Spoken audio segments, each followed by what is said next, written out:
My name is Emily. I'm 26 years old, and last Christmas I watched my entire childhood flip in one sentence. For most of my life, I was the background noise in my own family. My mom could spend an hour talking about my brother's latest big plans and forget to ask me a single real question. I was the kid who did her homework alone at the kitchen table while everyone else cheered for him. I got used to being the invisible one until that night. We were sitting around the Christmas table, the usual scene: turkey, mashed potatoes, Christmas lights blinking in the window. My mom was leaning toward my brother, asking about his new business idea, laughing, promising she'd help however she could. I was there too, quietly cutting my food, like always. Then my brother looked at me with that little smirk he's had since we were kids and said, "So, are you still wasting your time on that worthless company of yours?" I didn't raise my voice. I didn't snap back. I just shrugged and said, as casually as if I were talking about the weather, "Actually, I sold my company." The whole table went quiet. My brother laughed under his breath. "That worthless company? Sure. How much did you sell it for?" He even did the air quotes. I looked him in the eye and said, $150 million. His jaw literally dropped. My mom's face went white. The fork slipped from her hand and hit the plate. In that moment, every year she'd ignored me, every time she made me feel small, came crashing back on her instead of me. If you want to know how a daughter her own mother dismissed for years ended up dropping a $150 million bomb at Christmas dinner, and what it cost my family after that night, stay with me until the end. I wasn't always the woman who could drop $150 million at a Christmas table and watch her mom turn pale. At 8 years old, I was just the quiet kid hiding in the kitchen doorway, clutching a chipped plastic cup while my brother's 13th birthday looked like a coronation. His name is Alex, 5 years older than me, and from the very beginning he was the star of the family. That day, my mom, Karen, rolled out a brand new mountain bike into our backyard in the suburbs of Seattle.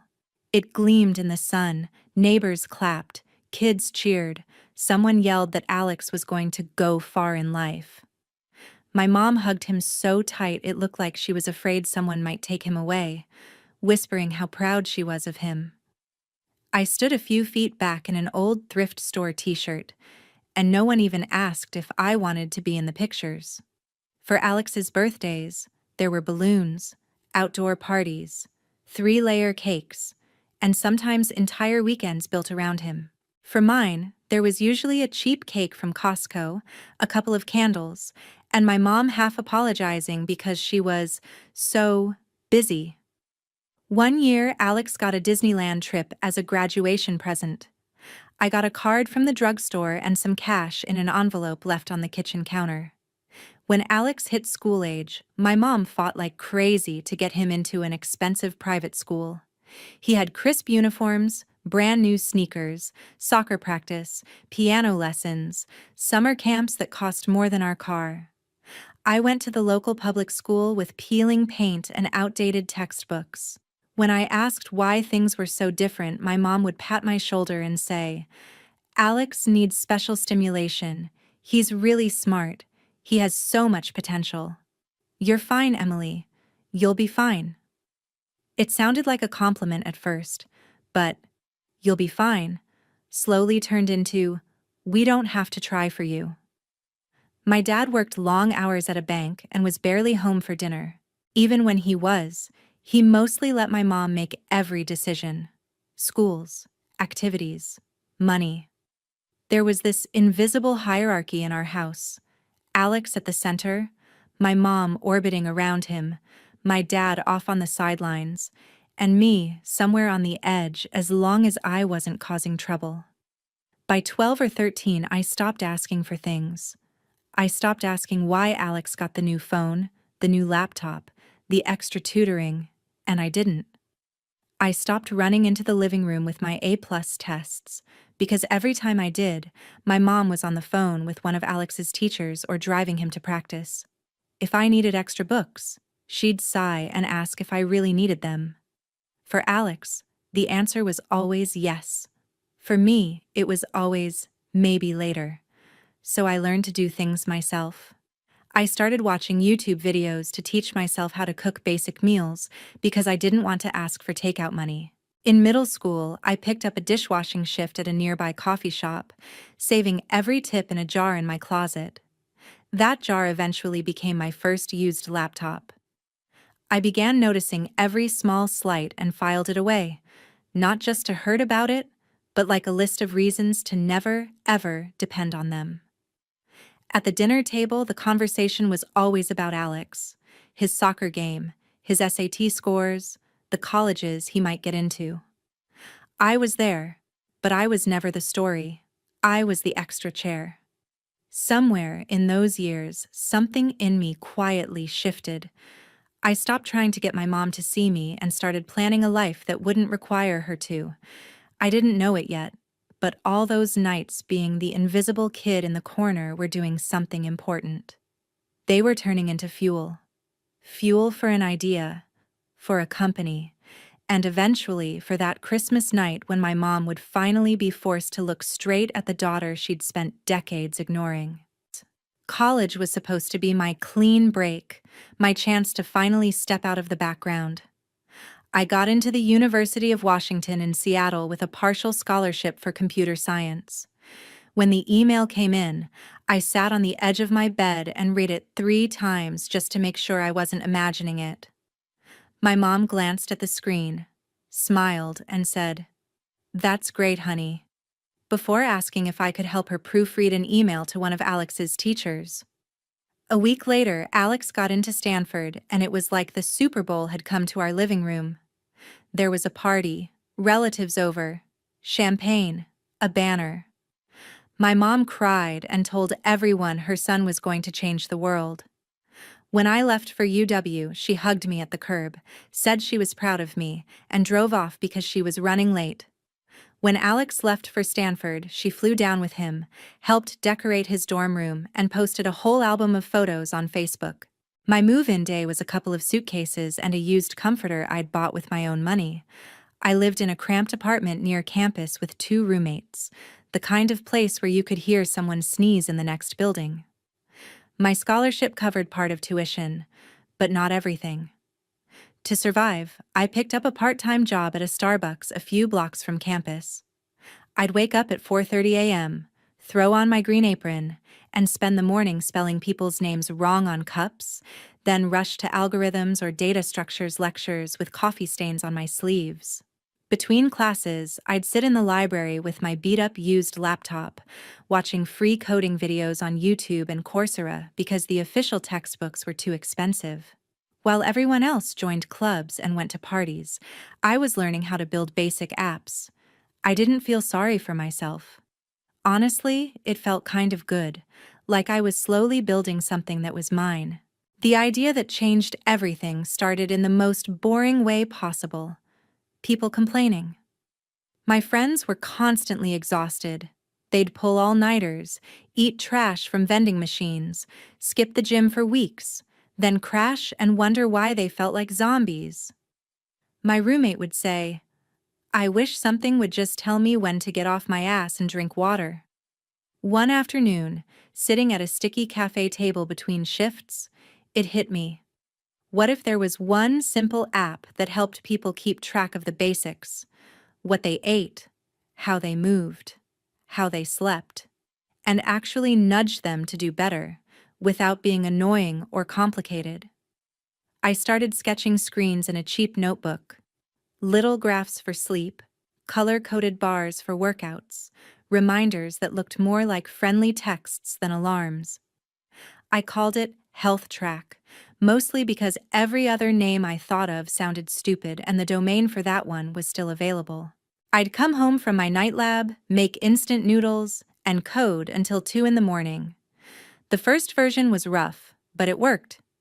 You could log your meals, your workouts, your water, and see how your week looked. I gave it to a couple of friends and told them to be honest. They immediately tore it apart. This button sucks. I forgot to log because there's no reminder. Why is this chart so ugly? It stung, but I fixed everything they complained about. Little by little, more people started using it. A girl in my stats class told her boyfriend, who told his frat brothers, who told their entire group chat. Someone left a random positive review that made me cry in the bathroom at work. When HealthTrack made its first $500 from in-app ads, I stared at the dashboard for a full minute. It wasn't much, but it was more than my family had ever invested in me. I took that money and bought a slightly better used laptop so I could code faster. Around that time, Alex would call from Stanford talking about frat parties, networking events, how insane the tech scene was. My mom would gush about his business classes and all the doors that would open for him. One night, I tried to tell her about HealthTrack. I told her I had a little over 1,000 users, that people were actually using something I had built. She paused, said, "That's nice, sweetie," and then immediately launched into how Alex might get an internship at a big-name company because his professor liked him. I sat there with the phone to my ear, listening to her talk about my brother's hypothetical opportunities, while my very real little app was quietly installing itself onto strangers' phones. It was like that over and over. Every time something went right, a class I aced, a new feature I shipped, a small bump in downloads, my mom either didn't ask or changed the subject to Alex. Eventually, I stopped bringing it up. I let her believe I was just doing some computer thing and getting by. Meanwhile, I kept grinding. I studied during my breaks at Starbucks, scribbled code on napkins, read documentation on my phone while waiting for the bus. I watched people in the campus gym checking their phones between sets and imagined HealthTrack sitting on all of them. I wasn't thinking about revenge. I wasn't even thinking about money yet. I was just chasing this weird electric feeling I got every time someone said, "Hey, this actually helps me." I didn't know it then, but those late nights and ignored phone calls were the beginning of something way bigger than a college side project. HealthTrack was quietly growing roots, and so was I. And at some point, those roots were going to push straight through the floorboards of the little box my family had always kept me in. Graduating early wasn't part of some grand master plan. It was just what happened when you take extra credits every semester because you can't afford to stay in school longer than necessary. While my classmates were debating gap years and backpacking through Europe, I was signing a lease on a tiny office space in a gray building in Seattle's tech district. It had ugly carpet, flickering fluorescent lights, and a view of a parking lot. But to me, it felt like a kingdom. HealthTrack wasn't just a side project anymore. I filed the paperwork, incorporated the company, opened a business bank account, and moved my whole life into that small room with 2 mismatched desks and a secondhand couch I found on Craigslist. My schedule got even more intense. Mornings were for customer support emails and bug fixes, afternoons for new features, nights for teaching myself marketing from free podcasts and blog posts. I answered every review personally, DM'd users who quit to ask why, begged a designer on Upwork to make my app look a little less like something built in a basement. Slowly, the numbers started to shift. Downloads weren't just a trickle anymore. People were sharing screenshots of their progress on social media. A local trainer reached out and asked if he could recommend HealthTrack to his clients. Then another. A small gym asked if we could create a custom onboard message for their members. I said yes to everything. I built a basic premium tier. Nothing crazy. Just a few extra features and deeper insights for a few dollars a month. When our annualized subscription revenue hit $50,000, I stared at that number and felt the room tip a little. It wasn't quit your life money, but it was this is real money. Real enough that I hired 2 junior developers fresh out of school, kids like me who just needed someone to bet on them. We cramped into that tiny office with laptops and cheap coffee, eating takeout and pushing updates every week. Somewhere in the middle of all this, Alex's big Stanford dream started cracking. His first startup, some kind of hyper-local delivery app, tanked. He burned through $100,000 of my mom's money, shut it down, and moved back home. Karen called me crying about how hard the world was for her. Poor boy. How he just needed one good break. How she was worried about his confidence. She barely asked what I was doing. When she did, it was a vague, "That app is still going okay, right?" Like I was talking about a hobby, not a company. I kept my answers short. "Yeah, it's fine. Yeah, we're growing." I didn't mention revenue. I didn't mention employees. It felt pointless. While Alex was working part-time at Target and later at Best Buy, talking about getting back into the startup scene soon, I was negotiating our first partnerships with actual companies. A chain of gyms wanted a branded version of HealthTrack. Then an insurance company reached out about possibly rewarding their users for healthy habits tracked through the app. I was still driving an old Toyota and wearing the same sneakers from college, eating Chipotle on the office couch. So from the outside, nothing looked impressive. Inside my little world, everything was shifting. One day, an email popped into my inbox from a business development guy at a very large tech company. They wanted to talk about strategic options, which is corporate language for, "We might want to buy you." I walked into that meeting in my only decent blazer, palms sweating, trying not to look like a kid who still lived on takeout. They offered $50 million for HealthTrack. 50. With more zeros than my 8-year-old self could have imagined. For a moment, I pictured calling my mom, heard her finally saying, "I knew you had it in you." Then I listened to the rest of the offer. They wanted full control. They wanted to optimize the monetization funnel, which was a fancy way of saying they wanted to shove ads and upsells into every corner of something users trusted to take care of their health. It felt wrong. I said no. My lawyers almost choked, but turning that offer down sent a different signal into the water. If one big player wanted us, others might too. A local venture capital firm that focused on health tech reached out.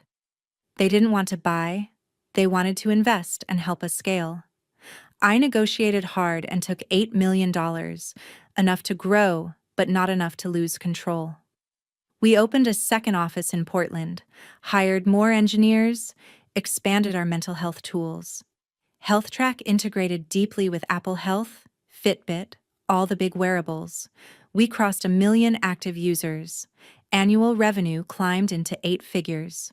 At 25, I signed the papers on a modest penthouse in Seattle with a view of the water. I filled it with IKEA furniture and plants I mostly forgot to water. I still drove the same beat-up car. I still wore hoodies to work. But my life was no longer small. The offer that eventually stuck didn't come from a flashy tech company, but from a giant healthcare group that wanted to bring preventative wellness into their system. They didn't want to gut the app. They wanted to keep my team, keep the brand, and use their resources to reach more people. They offered $150 million. We negotiated terms for months, my days a blur of contracts and video calls and numbers that made my teenage brain short-circuit. When I finally signed, I walked out of that final meeting numb. After taxes, after bonuses for my team, after all the fees, I was left with roughly $90 million, $90 million more than anyone had ever thought I would have, including me. I didn't call my mom. Instead, I called a therapist. Sitting in that small, quiet office, I talked for the first time in my life about what it felt like to be the invisible kid, the "you'll be fine" child, the afterthought. We went through every birthday, every brushed-off achievement, every time my mom chose to save Alex instead of even seeing me. I expected to feel triumphant. Mostly, I felt tired. Sessions turned into months, I started donating to health nonprofits, especially ones focused on women who needed mental health support. I realized something that surprised me. I didn't actually need my mom or Alex to clap for me anymore.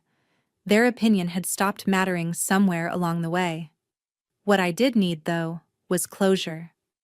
Not revenge in the cartoon sense, not some dramatic scene where I threw money in their faces. I wanted to know, for my own sanity, what would happen if I walked back into that house not as the invisible daughter, but as the woman they had refused to see. Christmas was coming, and for the first time in years, I found myself looking at flights to Seattle. My therapist was the first person who suggested I go home for Christmas. Not because she thought my family suddenly deserved me, but because she wanted me to see, in real time, how different I'd become. Treat it like an experiment, she said. Not a reunion. You're not going there to get something from them.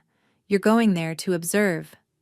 So that's what I told myself when I booked the flight from Portland back to Seattle. It wasn't a homecoming. It was data collection. I could have driven. But there was something symbolic about flying into the city I grew up in as the founder, who had just sold her company for $150 million. I didn't tell my mom about the sale. I just texted her that I was free this year if she still wanted me there for Christmas. She replied within seconds, more enthusiastic than I expected. Of course, Alex will be here too. It'll be just like old times. The heart at the end almost made me laugh. Old times were exactly what I was nervous about. I booked a room at a hotel near the airport instead of staying at the house. That decision alone felt like drawing a line in thick black marker. For years, I'd slept on that sagging twin mattress in my childhood room, the one with the peeling posters and the bookshelf full of borrowed library books. This time, I wanted a door I could close that wasn't hers. On Christmas Eve, I landed in a gray Seattle afternoon. The clouds were heavy, the air wet and familiar. I checked into the hotel, dropped my suitcase, and just stood there for a minute looking at the clean, anonymous room. White sheets, neutral art. No history. No ghost of a younger me trying to be seen. The next day, I drove my rental car to my mom's house. The neighborhood looked smaller somehow. The same cracked sidewalks, the same pitiful little park at the end of the street. Her house still had the faded blue paint and the overwatered lawn. The only thing different was the plastic Christmas reindeer on the lawn, one of its antlers bent. My heart picked up as I walked up the front steps, but it wasn't fear. It was more like stage fright. The door opened before I could knock. My mom stood there in a flour-dusted apron, cheeks pink from the oven heat, the smell of roasting turkey rolling out behind her. For a split second, I saw the mom I used to chase after with drawings and test scores. Then the moment passed. She pulled me into a quick hug, more polite than anything. "Emily, you look so grown up," she said, stepping back to look at my coat, my shoes, my face, like she was evaluating a stranger's outfit. "How's work? Still doing your computer stuff?" "Yeah," I said, shrugging. "Still doing my computer stuff." She nodded like that answered everything and immediately launched into an update about Alex. "He was doing so much better," she said. "He had this amazing new business idea and was really turning things around." Her eyes lit up in a way they never did when she looked at me. "You'll see. He's been working so hard. I'm just so proud of him." I stepped inside. The house smelled like nutmeg and sugar and dish soap. The same artificial Christmas tree stood in the corner of the living room, loaded with old ornaments. There were framed photos of Alex in his football uniform, Alex at Stanford, Alex in a suit at some networking event. None of me. Not one. I spotted a picture from when we were kids. Alex on his new bike in the backyard, my mom's arm thrown around him, me blurry on the edge of the frame, half cut off. I almost smiled. "Alex," my mom called toward the living room. Your sister's here." He was sprawled on the couch, watching an NFL game with a beer in his hand, one sock on, one off, like always. He muted the TV and stood up, giving me a once-over. "Well, if it isn't the coding queen," he said with a crooked grin. "Still single? Still buried in your little app thing?" I could feel my mom watching my reaction, waiting for me to laugh it off like I used to. I just smiled. "Nice to see you too, Alex." I put my bag down and followed my mom into the kitchen. She handed me a dish towel like nothing had ever changed. "Can you help with the salad? We're doing the cranberry one you liked when you were little," she said, already moving back to basting the turkey. She poured a glass of wine and set it in front of Alex, then poured one for herself. She didn't offer me any, just gestured toward the tap water like she always had. It was such a small thing, but it was all there. The invisible ranking, the automatic deference to him. I chopped vegetables, listening to them talk about his big plans, how she was going to help him get this one off the ground for real this time. No one asked if I'd driven or flown, where I was living now, what my days looked like. I realized I didn't care. I wasn't that kid anymore, waiting for a turn. I was taking mental notes. How she kept circling back to Alex. How he soaked it up. How automatically I had slipped into the role of quiet helper in the kitchen. When she finally called us to the table, my pulse picked up again. The plates were set the same way they always had been growing up. Alex at one end, my mom nearest to him, me off to the side. I sat down in my old spot, but I wasn't the same person. This time, I wasn't here to disappear. I was here to see exactly what happened when the ghost in the corner finally decided to speak. Dinner started the way it always had, with my mother directing every bit of attention toward Alex. She passed him the mashed potatoes first, laughed at every lukewarm joke he made, and asked about his big new venture like he'd already gone public. He launched into a rambling explanation about an online sports gear store, how the market is wide open, and he just needed a little capital to get it off the ground. My mom nodded along, eyes shining. "And of course I told him I'd help," she said, glancing at me like she expected approval. "A little push now, and he'll be unstoppable."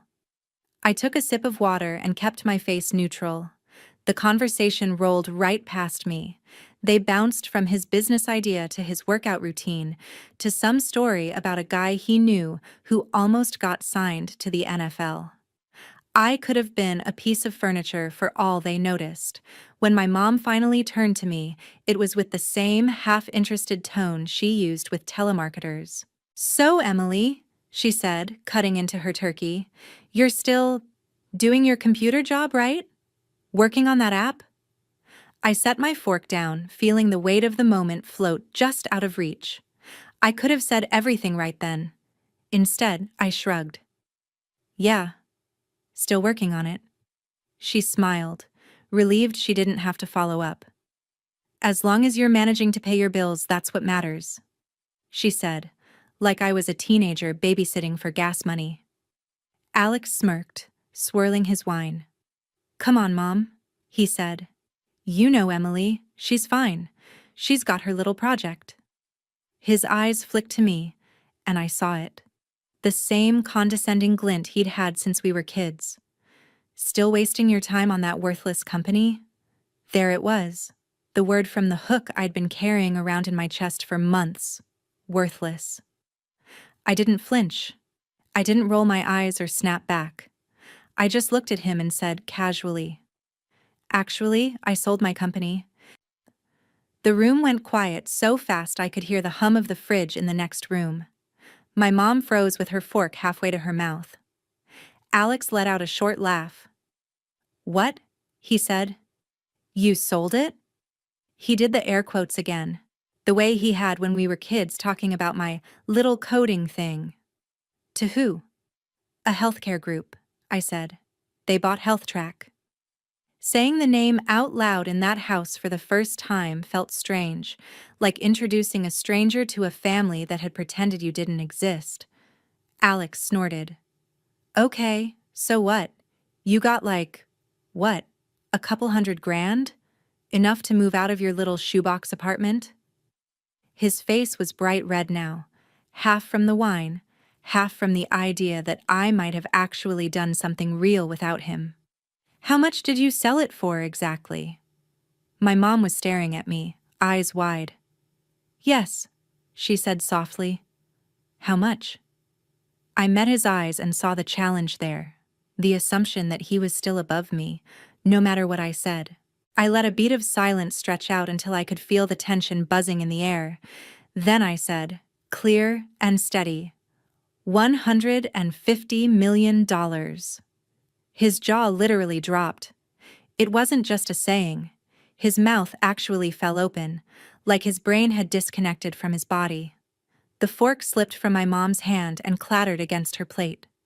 Her face drained of color so fast it was almost comical, like someone had pulled a plug. For a second, nobody moved. Nobody breathed. Then everything happened at once. That's not funny, Emily, my mom whispered. That's not a nice joke. You're lying, Alex snapped, regaining his voice. You're not that smart. Nobody pays that kind of money for some stupid phone app. I pulled my phone out of my pocket, unlocked it, and turned the screen toward them. I'd left the banking app open because some part of me knew this would happen. The balance stared back at them, a number so long it barely fit on one line. This is after taxes, I said quietly. After paying my team. After everything. My mom leaned in, eyes darting over the digits, lips moving as she tried to count the commas. Alex grabbed the phone from her, hands shaking, and started scrolling like he was looking for a trapdoor. When that didn't satisfy him, he snatched up his own phone, typing furiously. A few seconds later, I watched my own face appear in the reflection of his glasses. My headshot from an article. His eyes scanned the headline. I already knew what it said because I'd read it once, alone, at 2 a.m. 26-year-old founder sells health app for $150 million.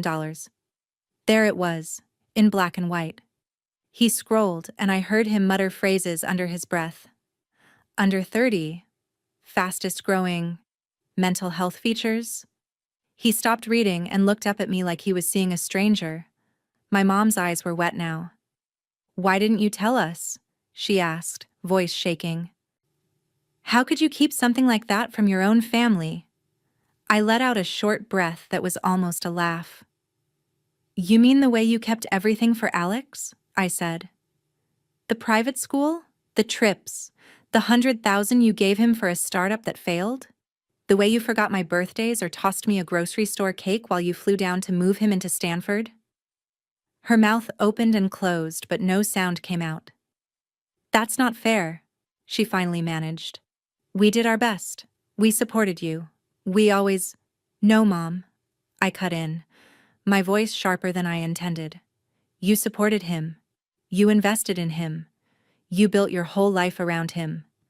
You told me I'd be fine, and then acted like that meant you didn't have to try. You made sure he had every chance, every safety net, every excuse. I built everything I have without a single one of those things.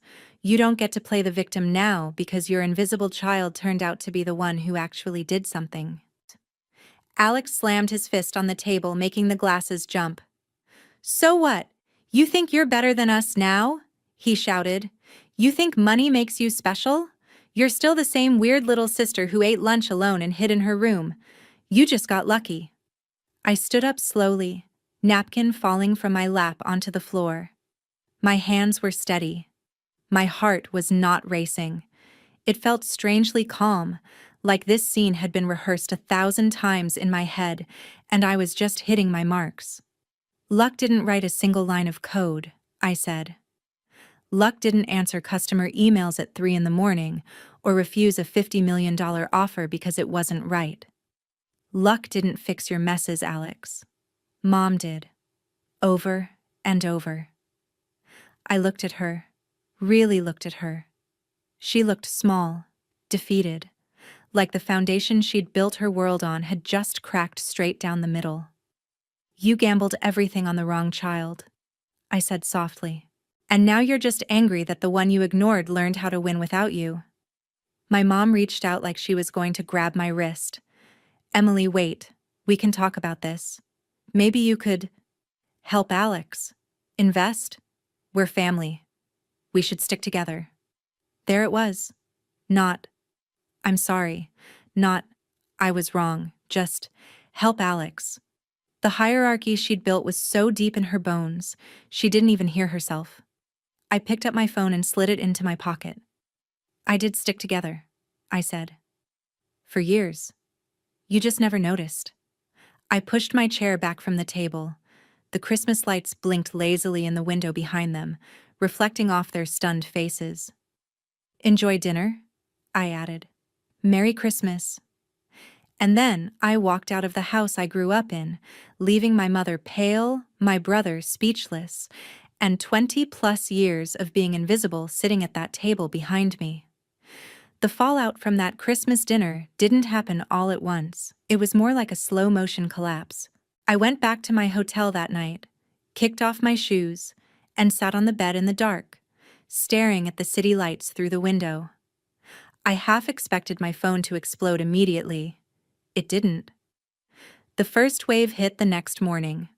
Long, rambling texts from my mom about family and misunderstandings, mixed in with accusations that I had humiliated my brother on purpose. A few hours later, Alex chimed in, calling me selfish, ungrateful, accusing me of turning my back on the people who raised you. I didn't answer.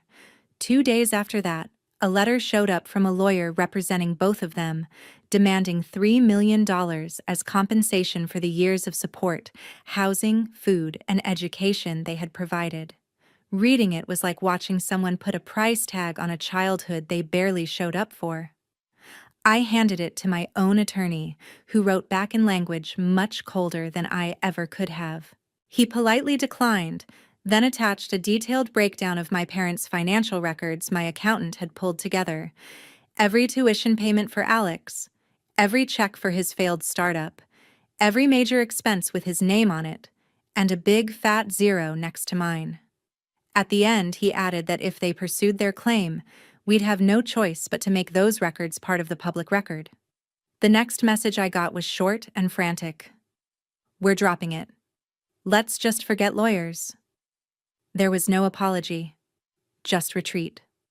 Somewhere in the middle of that mess, Alex's life started to unravel. He was already fragile, furious that I'd passed him in a race he didn't even know we were running.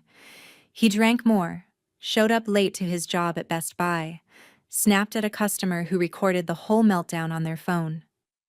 The video hit a local Facebook group where people connected the dots between the ranting guy in the blue polo and the online posts he'd made, trashing his rich, ungrateful sister. A week later, he was fired. His new big idea for an online sports gear store never really got off the ground. Between credit card debt and a small business loan he didn't understand, he sank fast. My mom tried to save him the way she always had, refinancing the house, pouring whatever she had left into his black hole. It still wasn't enough. Within a year, the house I grew up in was gone, sold to cover debts. My mom moved into a much smaller apartment. Her health started to decline. Relatives who had watched her worship Alex for years pulled away when they realized how badly she had misplayed her hand. That next Christmas, I was in Hawaii with a small group of friends from the tech world. We swam, hiked, and sat on a balcony overlooking the ocean while I wired a sizable donation to a nonprofit that funds therapy for women who can't afford it. At some point, my phone buzzed with a message from a younger cousin. She'd seen the article about me and wrote that my story made her feel less crazy for being the overlooked kid in her own house. I invited her to call me anytime she wanted to talk about careers, money, or just life. She did. I became the mentor I had needed at 16. Months later, an envelope arrived at my office. Inside was a handwritten letter from my mom. She said she was sorry. Sorry she had favored Alex. Sorry she hadn't seen me. Sorry it had taken a headline about millions of dollars for her to realize what she'd thrown away. She wrote that she wished she could go back, that she hoped one day I would forgive her, that maybe we could start over. I read it once, then again. I didn't frame it, I didn't rip it up. I just put it in a drawer. The truth was, I had already done the forgiving that mattered. I had forgiven myself for not being able to fix her. I didn't send money. I didn't rush back in to rescue them. Setting boundaries was the only way to keep from becoming another one of their bad investments. I poured my time into my new company. This one focused on mental health and AI tools that actually help people check in with themselves. I told parts of my story on conference stages and eventually in a TED-style talk, not as a victory lap but as a cautionary tale about what happens when a family builds their world around one golden child and treats the other like a backup plan. Here's what I learned, the part I hope sticks with you more than the dollar amount ever could. Your worth is not determined by how loudly your parents clap for you, how much they spend on you, or whether they ever admit they were wrong. Sometimes the most loving thing you can do for yourself is to stop standing in front of people who refuse to see you and build a life where you no longer need their approval to breathe. Favoritism doesn't just hurt the kid who gets ignored. It cripples the kid who gets worshipped too. My mom lost her house. My brother lost his job, his excuses, and his safety net. I lost the fantasy that one day they'd wake up and magically become the people I needed them to be. In exchange, I got something better. A life I chose, built on my own terms, full of people who actually show up. If you've ever been the invisible one, the you'll be fine child, maybe you don't have millions or a headline, but you do have a choice. You can keep waiting for them to see you, or you can start seeing yourself. And if you were in my place, what would your version of walking out of that Christmas dinner look like?